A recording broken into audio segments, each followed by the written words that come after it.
सम्राट मिहिर भोज के नाम के साथ गुज्जर लिखने और कैथल में राजपूत समाज के लोगों पर हुए लाठीचार्ज के विरोध में राजपूत समाज के लोगों ने आज धरना प्रदर्शन किया। राजपूत समाज के लोग धरना प्रदर्शन करते हुए राजपूत धर्मशाला में एकत्रित हुए और स्थानीय रोहतक गेट पर केंद्र व राज्य की वर्तमान सरकार समेत आरएसएस का पुतला फूंक कर विरोध प्रदर्शन किया। राजपूत समाज के लोगों ने कहा कि राजपूत समाज सरकार की तानाशाही रवैये को बिल्कुल सहन नहीं करेगा। कैथल में साजिश के तहत मिहिर भोज के साथ गुज्जर शब्द भी जोड़ दिया गया है। उन्होंने कहा कि सम्राट किसी एक समाज के नहीं बल्कि देश व सर्व समाज के होते हैं। युवा इतिहास को ध्यान से पढ़ें। महापुरुषों की प्रतिमा की स्थापना करने का अधिकार सभी को है, लेकिन इतिहास व सही तथ्यों से छेड़खानी करना गलत है। इसको लेकर राजपूत समाज के लोग पिछले कई दिनों से प्रशासन के अधिकारियों और सरकार के नुमाइंदों से बातचीत कर रहे हैं। उनकी मांग है कि सम्राट मिहिर भोज के नाम से गुज्जर शब्द को हटाया जाए। आज हम सब इकट्ठे हुए हैं जो कैथल में लाठीचार्ज हुआ था, जो इतिहास चोरी चल रहा है जिसमें आरएसएस और बीजेपी मिली हुई है, क्योंकि उनको अच्छी तरह पता है कि इतिहास क्या था और जो हमारा इतिहास चुराया जा रहा है उस पर कोई कार्रवाई नहीं हो रही, बल्कि सरकार के मंत्री और विधायक वहां जाके उन मूर्तियों का उद्घाटन करने के लिए जा रहे हैं। तो आगे क्या रणनीति रहेगी? चुनाव भी आ रहे हैं, तो आज किस किस का बीजेपी के खिलाफ काफी आक्रोश है। हम बिल्कुल बहिष्कार करेंगे, चाहे हमारे समाज का नेता है लेकिन वो हमारे समाज के साथ नहीं है, उसका भी बहिष्कार करेंगे। चाहे कोई कांग्रेस का है, चाहे कोई आप पार्टी का है, चाहे बीजेपी का है, हम सबका बहिष्कार करेंगे और बीजेपी का बहिष्कार करेंगे। सरकार का खट्टर विरोध करेंगे। हम हमारी मांगे पूरी नहीं होगी तो ऐसे इतिहास चोरी नहीं होने देंगे। हम जो मिहिर भोज जी के वंशज है उन्होंने खुद ने बताया था, आके उन्होंने हल्फनामा दे रखा है कि भाई हम किस क्षत्रिय जाति से हैं, लेकिन फिर भी हमारा इतिहास चुराया जा रहा है। मैं कहना चाहता हूँ जो 19 तारीख को कैथल में समाज के साथ में जो अत्याचार हुआ है उसकी एवज में ये कट्टर सरकार बीजेपी सरकार के पुतले फूके जा रहे हैं। जितने भी हमारे समाज के राजपूत समाज के जो पदाधिकारी है जो बीजेपी के साथ खड़े हैं उनका बहिष्कार किया जा रहा है और इलेक्शन में 2024 के इलेक्शन में उनको बीजेपी से तोड़ के जवाब दिया जाएगा। तो हमारे वोटों से ये हमारे ऊपर कर रहे हैं। जो ये सोचते हैं कि मैं बीजेपी से टिकट लेकर जीत जाऊंगा, किसी को एक वोट नहीं मिलेगा बीजेपी से। समाज जाग चुका है, समाज को पता चल चुका है ये षड्यंत्रकारी आरएसएस है और इस आरएसएस प्लान बना के बीजेपी को देती है और बीजेपी हमारे पे अत्याचार करते हुए उसको लागू करती है।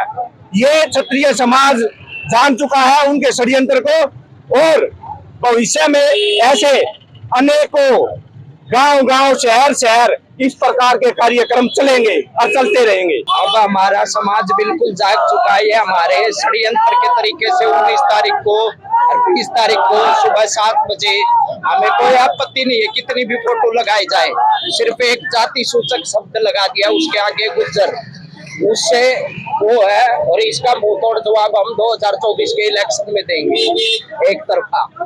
आज मानवता वीर सेना ने जो मिहिर भोज गुजरों के द्वारा एक प्रतिमा स्थापित की गई थी उसके विरोध में ये प्रदर्शन किया गया। हम चाहते हैं कि हृदय सम्राट हिंदू सम्राट पट्टीराज गुज्जर एक शब्दावली का प्रयोग किया जाता था, उसको इन्होंने जाति विशेष के रूप में यूज करके वो प्रतिमा के नीचे एक प्लेट लगाई है, उसका विरोध है, उसको हटाया जाए। और सबको पता है जितने भी ये राज्य महाराजा सम्राट हो गए समुदाय से, फिर भी सुप्रीम कोर्ट की गाइडलाइन है कि किसी जाति सूचक कोई भी एक वर्णन नहीं किया जाएगा। हम ये चीज मानते हैं।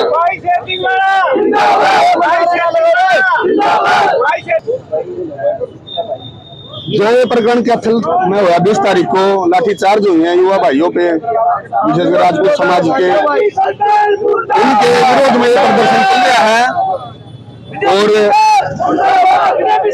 बीजेपी सरकार रूलिंग पार्टी है, उनको ये चीजें रोकनी चाहिए थी जो इन्होंने नहीं किया।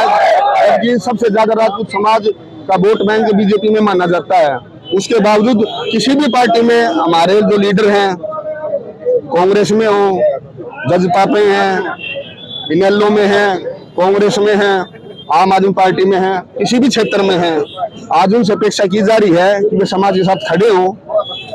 बीजेपी का तो विरोध है ही है। अगर वे हमारे साथ नहीं खड़े होंगे तो भविष्य में किसी भी पार्टी का कोई राजनीतिक नेता होगा जो समाज के नाम पे, समाज की ठेकेदारी के नाम पे चंदा उगाही करते हैं और पदों पे आसीन हो जाते हैं, वो बिल्कुल भी बर्दाश्त नहीं होगा, उनका कड़ा विरोध किया जाएगा। देखो, हमारा समाज बीजेपी को 95% के लगभग वोट देता है पूरे हरियाणा के अंदर, पूरे देश के अंदर। आज दो समाजों के बीच विवाद हो गया है। अब उसमें कौन सही है कौन गलत है वो एक वाक्य में शोध का विषय है। लेकिन आप चेक देखो, पूरे हरियाणा में देखो, पूरे देश में देखो, किसी भी महापुरुष के पीछे आगे उसकी जाति का नाम लिखा है। ये महाराजा अग्रसेन जी का चौक है, लिखा हुआ बढ़िया समाज से थे। आगे भगवान परशुराम का चौक है, लिखा हुआ ब्राह्मण समाज से थे। वैसे अम्बेडकर जी का चौक है, लिखा हुआ सूर्य कास्ट से थे। कौन नहीं लिखता? लेकिन यहाँ महाराणा प्रताप चौक में देख लो आप, उनके साथ जाति का नाम नहीं लिखा हुआ। आप किसी महापुरुष को देख लो, लेकिन यहाँ पर जाति सूचक शब्द का इस्तेमाल किया गया है। चलो, ये एक शोध विषय हो सकता है, लेकिन आप एक चीज बताओ, कैथल के अंदर हमारा समाज इकट्ठा हुआ, उसका विरोध किया। कैथल के अंदर हमारा समाज इकट्ठा हुआ, उसको बैरिंग लगा के रोका गया, उसके बाद लाठीचार्ज किया गया, वहां पर आंसू गैस की गोले छोड़े गए। हमें यह बताया सरकार कि वो किस प्रावधान से, किस एक्ट के तहत, किसकी अप्रूवल थी कि वहां पर ये चीज हुआ। ये हमारा सबसे बड़ा विरोध है। अगर इसके ऊपर जल्द से जल्द कार्रवाई नहीं हुई कैथल प्रकरण पे, वहां पर सम्राट मीर मोज के नाम को सम्राट के साथ नहीं लिखा गया, वहां मुझे सब नहीं हटाया गया, और जो हमारे भाइयों पर लाठीचार्ज उसका अगर इस पर जांच नहीं हुई तो ये समाज पूर्ण रूप से बीजेपी का, आरएसएस का विरोध करेगा। देखिए, जिस प्रकार से जो सरकार का रवैया निकल के आया, ठीक है, दो समाजों का टकराव था, तो वहाँ सरकार का ये काम बनता था, ड्यूटी बनती थी कि किसी प्रकार से इस टकराव को रोका जाए। और सम्राट जो जिस प्रकार से बात निकल के आई कि सम्राट तो पूरे समाज का होता था, आज उसके ऊपर एक जातीय सूचक बात लिख करके, यानी कि किसी एक अन्य समाज की जो है तौहीन की गई है। और वहां पर अगर राजपूत समाज के वहां पर योद्धा अगर वहां जाके विरोध करते हैं तो उनके ऊपर सरकार द्वारा लाठीचार्ज किया जाता है। इससे दुर्भाग्यपूर्ण स्थिति नहीं हो सकती। ये पूरे राजपूत समाज के ऊपर कुठाराघात किया है और बीजेपी का यहाँ पर पूरा राजपूत समाज बहिष्कार करता है। और यही नहीं, पूरे हिंदुस्तान के अंदर आने वाले 2024 में राजपूत समाज पूर्ण रूप से बीजेपी का बहिष्कार करता है। और मैं यकीन दिलाता हूँ, मेरा नाम सुबेदार वीर सिंह चौहान है, गाँव बोंदकला है मेरा। जो हमारे समाज के साथ कैथल में जो प्रकरण हुआ है, हम उसका पुरजोर विरोध करते हैं। मैं आपके चैनलों के माध्यम से एक ही बात कहना चाहता हूँ, सम्राट जो होते थे वो पूरे हिंदुस्तान के होते थे, सर्व समाज के होते थे। कृपया करके उनको किसी एक समाज के साथ न जोड़ा जाए। मेरी जवान बच्चों से यही अपील है, कृपया इतिहास को पढ़ें, देखें और समझें। जो हमारे सम्राट होते थे, पूरे साम्राज्य के होते थे, वो किसी जाति विशेष के नहीं होते थे। जहां दो समाजों की टकराव की स्थिति बनी हुई थी, वहां सरकार का मध्यस्थता करने का काम होना चाहिए था। वहां सरकार को मध्यस्थता करके उन दोनों समाजों के बीच में सिर्फ एक ही चीज की तो लड़ाई थी कि जाति सूचक जो शब्द लगाया गया उसको हटाया जाए। उसको हटाने में क्या आपत्ति आ रही थी? एक शब्द हटाने से जब दो समाजों के बीच का टकराव घट रहा था तो सरकार को ये काम करना चाहिए। दैनिक सवेरा के लिए भिवानी से अंकित ठाकुर की रिपोर्ट।